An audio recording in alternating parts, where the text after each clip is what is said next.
오늘 본문의 말씀은 어제 본문의 말씀에 이어서 장막 세우기를 끝낸 이후에 이스라엘의 지휘관들이 하나님께 드린 봉헌물에 대해서 자세하게 기록하고 있습니다. 12지파의 지휘관들이 차례대로 하나님께 헌물을 드렸습니다. 오늘 본문은 그들이 하나님께 드린 봉헌물의 종류와 그 수량까지 자세하게 기록하고 있습니다. 각 지파의 지도자들은 자신들에게 할당된 봉헌물에 대해서 먼저 어떠한 불평이나 원망 없이 하나님께 기꺼이 드렸습니다. 앞서 수레 6대와 소 12마리를 지휘관들이 나누어서 하나님께 드렸습니다. 이러한 헌물들은 각기 게르손과 무라리 자손들에게 분배가 되었습니다. 그리고 고앗 자손은 수레가 필요 없었는데 그들은 가장 중요한 성막의 성물들을 어깨에 메고 직접 운반해야 했기 때문입니다. 그러나 아론과 그의 아들들이 성소와 성소의 기구들을 모두 덮어주었을 때 고앗 자손들은 어깨에 메고 운반하는 일만 담당했습니다. 만약에 그들이 성소의 성물에 직접 손을 대기라도 했다간 죽음을 면할 수 없었기 때문입니다. 84절의 말씀입니다.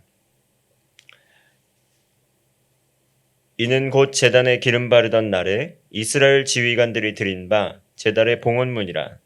은쟁반이 12이요 은바리가 12이요 금그릇이 12이니. 87절부터 88절까지 말씀도 읽겠습니다.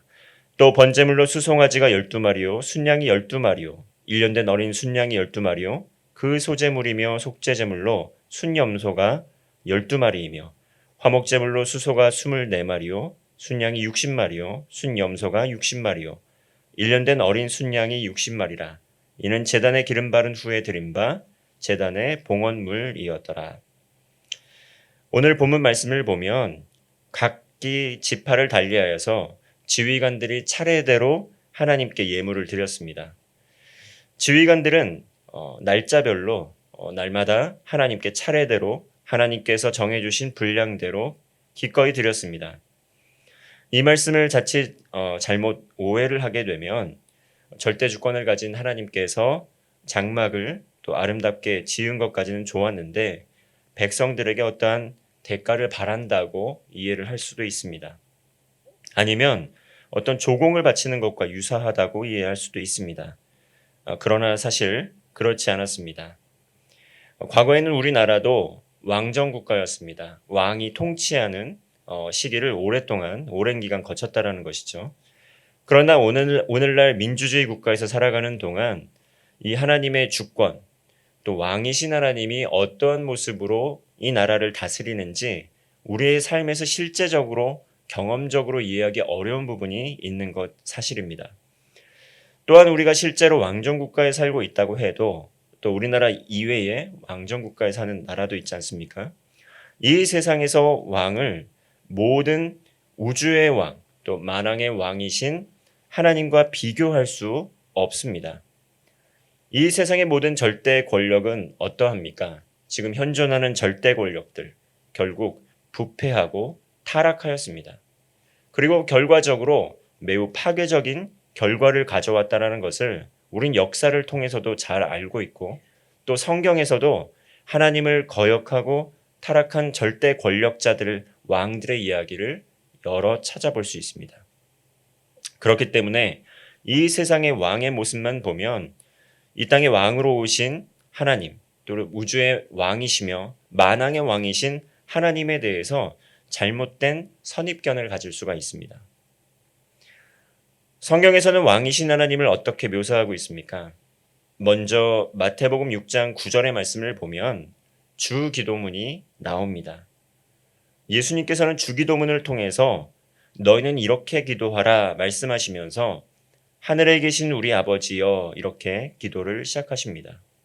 너희들이 기도를 하게 될 때 하늘에 계신 우리 아버지여라고 하늘에 계신 그 하나님을 아버지라고 부르라 이렇게 기도를 시작하십니다. 하나님과 우리의 관계가 단순히 왕과 신하의 관계 또 주인과 종의 관계가 아니라 아버지와 자녀의 관계라는 라는 것을 말씀해 주신 것입니다. 아버지와 자녀의 관계라는 것 어떤 것입니까? 오늘날 그리스도인들은 예수 그리스도를 믿음으로 말미암아 하나님께서 단순히 왕의 존재로만 우리에게 오신 것이 아니라 그 왕이신 하나님의 자녀로서 우리도 그 왕권을 가진 그 하나님께서 주신 왕권을 가진 하나님의 자녀라는 것, 형제와 자매라는 것, 또 한 가족이라는 것, 이것을 의미하는 것입니다. 베드로전서 2장 9절의 말씀을 보면 그러나 너희는 택하신 족속이요 왕 같은 제사장들이요 거룩한 나라요 그의 소유가 된 백성이라고 말씀하십니다. 하나님께서는 이스라엘 백성들을 또 그리스도인들을 택한 족속, 왕 같은 제사장이라고 말씀하시면서 그리스도인의 신분을 격상시켜 주시는 것입니다. 단순히 왕과 신하, 주인과 종의 관계, 왕이 있기에 종이 주인에게 조공을 바치는 것처럼 어떤 것을 드리는 것처럼 그러한 관계를 맺지 않았다라는 것이죠. 하나님께서 거룩하시기에 또한 그리스도인들에게 거룩하라고 말씀하셨고 거룩한 나라라고 말씀하셨습니다. 그리고 하나님께서 사랑의 하나님이시기에 그 사랑의 하나님의 자녀들도 역시 서로 사랑하라고 말씀하신 것입니다. 하나님께서는 이 세상의 왕에게는 찾아볼 수 없는 절대 권력, 절대 주권을 가지신 만왕의 왕이십니다. 이 세상의 왕은 어떠한 한 시기에 특정한 나라를 다스리는 왕이라면 하나님께서는 만왕의 왕, 모든 왕보다 뛰어난 왕, 나아가 이 세상을 창조하신 창조주 하나님이십니다. 우주 모든 만물의 왕이시라는 것이죠. 그러므로 하나님께서는 절대 주권과 절대 권력을 가지신 분이시자 완전한 사랑을 가능케 하시는 놀라운 초월적 하나님이라는 겁니다. 오늘 본문 말씀에서 각 지파의 지휘관들이 하나님께 예물을 드린 것, 이것은 바로 하나님의 절대 주권을 인정하고 또 온전한 사랑을 주시는 하나님께 기쁨으로 또 안전한 마음으로 신뢰의 마음으로 기꺼이 자신의 예물을 하나님께 구별하여 기쁨으로 드린 것입니다. 오늘 본문을 보면 지파별로 지휘관이 개개인이 매일 날마다 하나님께 드렸습니다. 한 지파의 지휘관 이름까지 또 명명하면서 하나님께서는 개개인의 섬김과 헌신을 기억하고 계십니다. 하나님께 드려진 물질, 헌신, 섬김이 어쩔 때에는 또 아무 의미가 없는 것처럼 이게 무슨 소용이 있는 것일까라고 의미 없이 느껴질 때도 있겠지만 하나님께 드려진 물질과 헌신과 섬김은 의미 없이 소모되는 것이 아닙니다. 오늘날 하나님께 드리는 물질과 헌신, 섬김의 의미가 많이 퇴색되었습니다. 그리고 오히려 그것을 폄훼하는 여론도 많이 형성되어 있습니다. 그래서 하나님께 드리는 예물과 헌신, 그 섬김의 의미를 찾지 못하고 오늘날 젊은 세대들은 또 하나님의 나라를 위해서 또 공동체를 위해서 교회를 위해서 자신의 삶을 드리고 헌신하고 물질을 드리는 것에 대한 의미를 잘 찾지 못하는 경우가 많이 있습니다. 그리고 그렇게 하는 그리스도인들을 조롱하면서 어리석은 사람으로 묘사하기도 합니다. 그래서 그리스도인들조차 개인의 유익만을 위하여 물질을 사용하거나 또 시간을 허비하게 만들기도 합니다. 그러나 오늘 본문 말씀을 통해서 지휘관들이 날마다 구별하여 하나님께 예물을 드리는 모습을 보면 누군가 부유한 특정한 사람이 자신이 부유하기 때문에 특정한 지파가 더 부강하기 때문에 더 많이 드리거나 그렇게 하지 않고 그 사람에게만 집중적으로 그 지파에게만 집중적으로 하는 것이 아니라 각 지파의 지휘관들이 하나님께서 정해주신 분량대로 기쁨으로 하나님께 자신의 헌물을 드린 것을 볼 수가 있습니다. 이처럼 하나님을 향한 헌신의 마음으로 하나님 나라를 위하여 또 오늘날 우리 그리스도인들도 물질을 선용할 때 하나님 나라는 확장되어 갈 수 있습니다. 하나님을 예배하는 것, 그 예배 처소가 마련되게 된 것, 하나님과 관계를 맺게 된 것, 하나님의 나라와 또 하나님의 또 은혜가 있는 교회 공동체를 위해서 또 물질을 선용하게 될 때 하나님 나라는 확장되어 갈 수 있다는 것입니다. 코로나19의 여파로 국내외 상황이 매우 녹록지 않습니다. 한국교회 대부분의 공동체에서 코로나 이전 대비 60에서 70% 정도의 또 성도님들만 출석하고 있습니다. 재정 상황도 많이 악화되어서 기존의 사역들은 축소되거나 또 폐지되고 교회는 많은 어려움을 겪고 있다라는 보도들이 많이 나오고 있습니다. 그러나 이스라엘 백성들은 가장 큰 어려움의 순간, 그 위기의 순간에 하나님의 은혜로 출애굽을 경험하였습니다. 이스라엘 백성들이 출애굽할 당시 이스라엘 백성들의 상황은 어떠했습니까? 애굽의 압제는 날로 심해지고 그들의 고통 소리, 그들의 탄식 소리가 하늘에 상달되어서 하나님의 때가 되어서 애굽으로부터 이스라엘 백성들을 하나님께서 이끌어내신 것입니다. 이끌어내신 이유가 무엇이었습니까? 제사장 나라 삼기 위해서였습니다. 하나님과 관계를 맺고 하나님과 그 깊은 교제와 사랑의 관계로 이끌어 가시기 위해서 이스라엘 백성들을 이끌어내신 거였습니다. 그들의 상황이 가장 녹록지 않을 때, 가장 힘겨울 때 하나님께서 그들에게 은혜를 주셔서 광야로 이끌어내신 것입니다. 광야는 어떤 곳입니까?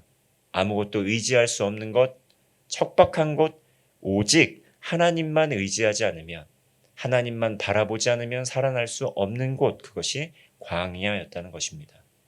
코로나19라는 여러 어려움을 거치고 있는 이 시기에 하나님께서 우리에게 주시는 말씀을 통해서 우리가 얻을 수 있는 교훈은 무엇이겠습니까? 가장 녹록지 않은 순간, 가장 어려운 순간, 가장 척박한 순간에 하나님께서는 하나님만 바라보고 하나님을 의지하기를 원하시는구나. 우린 이것을 기억할 수 있다는 것입니다. 배울 수 있다는 것이죠.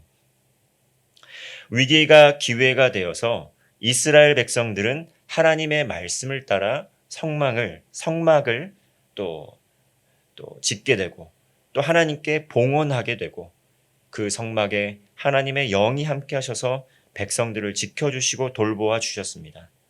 이스라엘 백성들은 광야에서 하나님만을 바라고 의지하며 하나님께서 예비시켜 주신 헌물을 기꺼이 드리신 것입니다.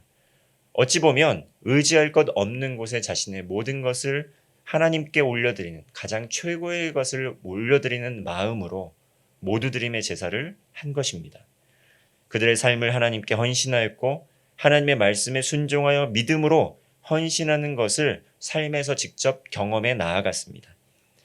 우리는 하나님께서 주신 은혜를 기억해야 됩니다. 영적으로 깨어서 하나님께 드리는 물질의 헌신뿐만 아니라 기도와 찬양과 또 간증을 통해서 다양한 방법을 통해 영광을 돌릴 수 있습니다. 이스라엘 백성들은 광야에서 하나님을 더욱더 깊이 만났고 순종과 불순종을 경험하면서 하나님만을 의지하는 삶을 훈련했습니다. 이스라엘 백성들은 광야에서 살아계신 하나님을 경험하였습니다. 우리의 삶의 주인이 되시고 이 땅의 왕으로 오신 예수 그리스도를 우리의 삶의 구주와 주인으로 모셔드리고 하나님께서 주신 그 은혜로 또 물질로 또 삶으로 또 시간으로 또 간증으로 하나님께 영광 돌리는 성도의 삶을 사는 여러분 되시기를 바라겠습니다. 기도하겠습니다. 하나님 아버지, 모든 것이 주님께서 주신 은혜임을 고백합니다. 우리의 물질도 건강도 시간도 삶도 하나님께서 허락치 않으셨다면 거저 주어질 수 없는 것임을 고백합니다. 우리의 삶에 주신 물질을 정성껏 구별하여 하나님께 드립니다. 우리에게 허락하신 시간을 허비하지 않고 하나님 나라와 하나님의 영광을 위하여 하나님께 드리기를 소망합니다. 하나님 나라를 위한 우리의 헌신과 섬김을 기쁘게 받아 주옵소서. 예수 그리스도의 이름으로 기도하옵나이다. 아멘.